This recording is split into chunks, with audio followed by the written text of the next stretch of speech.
لأهله والصلاة لأهلها. أعوذ بالله من الشيطان الرجيم. بسم الله الرحمن الرحيم.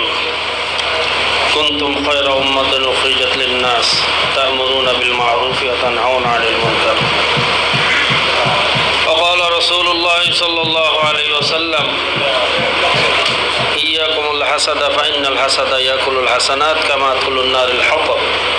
وقال رسول الله صلى الله عليه وسلم: سل من قطعك واعف عمن ظلمك وأعطي من حرمك وأحسن إلى من عصى إليك أو كما قال عليه الصلاة والسلام. درود شريف পড়ি اللهم صل على ইসলামী যুব আন্দোলন কেন্দ্রীয় কমিটি কর্তৃক আয়োজিত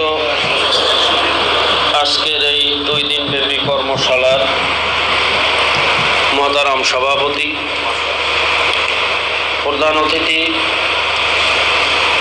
এদেশের লক্ষ কোটি তাওহীদি জনতার আধ্যাত্মিক ও রাজনৈতিক রাহবার,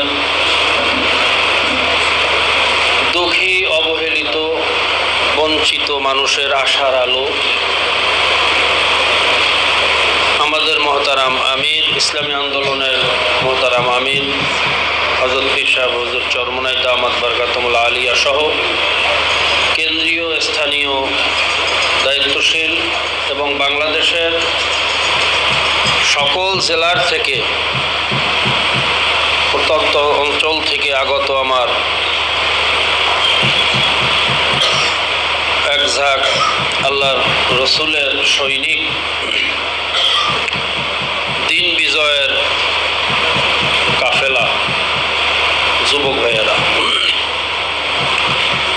ইসলামী আন্দোলন, যুব আন্দোলন সহ অঙ্গ সংগঠন, আমাদের শায়েখ ও মুর্শিদ হযরত ফজলুল করিম রহমাতুল্লাহ আলাইহি নওয়ারাল্লাহু মারকাদাহু আমাদের পাশে শুয়ে আছেন। তিনি কি উদ্দেশ্যে সংগঠন কায়েম করেছেন, লক্ষ্য উদ্দেশ্য, আমাদের করণীয় বর্জনীয় সম্পর্কে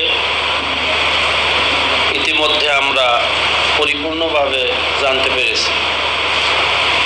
লম্বা চূড়া আলোচনার প্রয়োজন নেই, সুযোগ নেই। আমি এখানে বসে আছেন, লম্বা আলোচনা করব না। আমাকে বলা হয়েছে যুব সমাজের করণীয় বর্জনীয়, যুগে যুগে ইসলামে যুবকদের ভূমিকা, এই সম্পর্কে কিছু আলোচনা যদি করা সম্ভব হয়। আসলে ইসলামের ইতিহাসে যত ভূমিকা, যুবকদেরকে বাদ দিয়ে ইসলামের কোনো ইতিহাস পাওয়া যায় না। যেখানেই ইসলামের ইতিহাস তালাশ করতে যাই সেখানেই যুবকদের ভূমিকা। কথা ঠিক না? আল্লাহ রাসূল সাল্লাল্লাহু আলাইহি ওয়াসাল্লাম সেই যুবক বয়সে, যখন তার বয়স 20 এবং 25-এর মধ্যে, তখনই কিন্তু তিনি একটা সংগঠন কায়েম করছিলেন।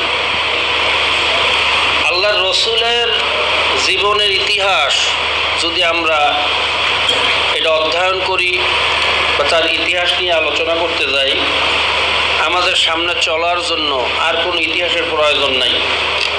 তিনি কি পদ্ধতিতে করছেন, কিভাবে করছেন, এটাই আমাদের জন্য যথেষ্ট। সহিহ বুখারীর কিতাবুল মাগাজির মধ্যে যে অধ্যায় আসছে, যে আলোচনা আসছে, আমাদের জীবনের পাঠে হিসাবে এইটাই যথেষ্ট। যখন আল্লাহ রাসূল সাল্লাল্লাহু আলাইহি ওয়াসাল্লাম দেখলেন আবু জেহেলের স্বৈরাচারী এবং অপকর্ম, জুলুম, নির্যাতন, ওই যুগকে বলা হতো তো আইয়ামে জাহিলিয়াতের যুগ, আমাদের জানা আছে না? মানে জাহিলিয়াতের এমন কোনো কার্যকলাপ নাই, যদিও বর্তমানে আইয়ামে জাহিলিয়াতকেও ওভারটেক করছে বর্তমান জমানা, বিশেষ করে আমার বাংলাদেশের পরিবেশ। কি কথা ঠিক না? আজকে যে ঘটনাগুলো আমরা শুনতেছি, আইয়ামে জাহিলিয়াতেও এত কঠিন ঘটনা শুনি নাই। স্বামীকে বেঁধে স্ত্রীকে গণধর্ষণ করা, আমার মা আমার বোনকে জোরপূর্বক উলঙ্গ করে তার শ্লীলতাহানি করা, ধর্ষণ করা, মা ছটফট করতেছে আমার মেয়েটা ছোট, ওকে কিছু বলো না, এরপরে নর পশুরা তার উপরে সওয়ার হয়, এরকম নিকৃষ্ট ইতিহাস আইয়ামে জাহিলিয়াতের যুগে আছে কিনা আমার জানা নেই। আল্লাহ আমাদেরকে এই আযাব থেকে হেফাজত করুন। যখন আল্লাহ রাসূল সাল্লাল্লাহু আলাইহি সাল্লাম দেখতেছিলেন যে আবু জেহেলের যে জুলুম নির্যাতন, এর থেকে পরিত্রাণ দেওয়া দরকার এই জাতিকে, এই সমাজকে, তিনি তখন কি করলেন?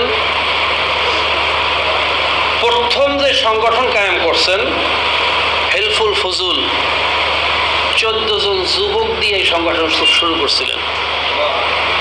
14 জনের ভিতরে সবাই ছিল যুবক।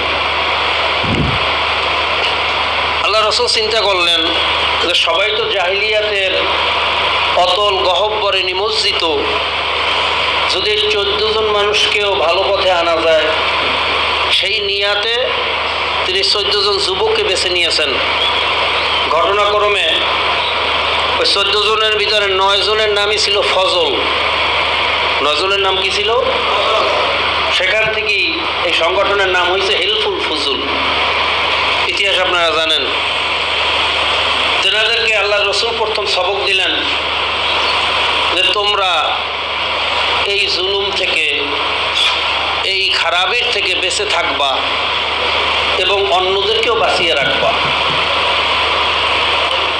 আল্লাহ রসুল সাল্লাল্লাহু আলাইহি সাল্লাম এই সংগঠন দিয়ে শুরু করছেন। কি কথা ঠিক না?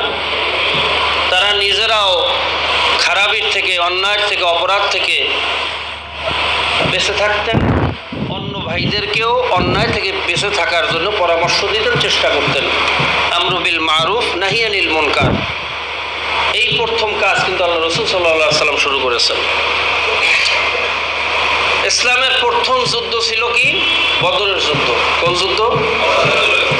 17ই রমজান যে যুদ্ধ অনুষ্ঠিত হয়েছিল, সেখানে কাফেরদের সংখ্যা 1000, মুসলমানের সংখ্যা মাত্র 313 জন। প্রথম ছিল 70 জন যুবক, সবাই কিন্তু যুবক, 70 জন যুবক। তারা আরও সংগ্রহ করে 313 জনে যখন উন্নীত হলো, আল্লাহ রসুল সাল্লাল্লাহু আলাইহি সাল্লাম তখনও পেরেশানির মধ্যে ছিলেন। যুদ্ধে অবতীর্ণ হবেন কি হবেন না, হবেন কি হবেন না, পেরেশানিতে ছিলেন।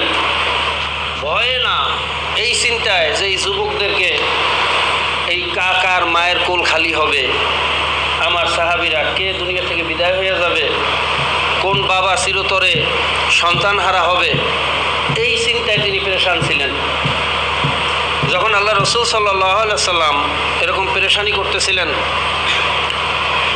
তখন যেই যুবক সর্বপ্রথম দাঁড়িয়ে আল্লাহ রসুলকে পরামর্শ দিয়েছেন এবং সাহস যোগাইছেন,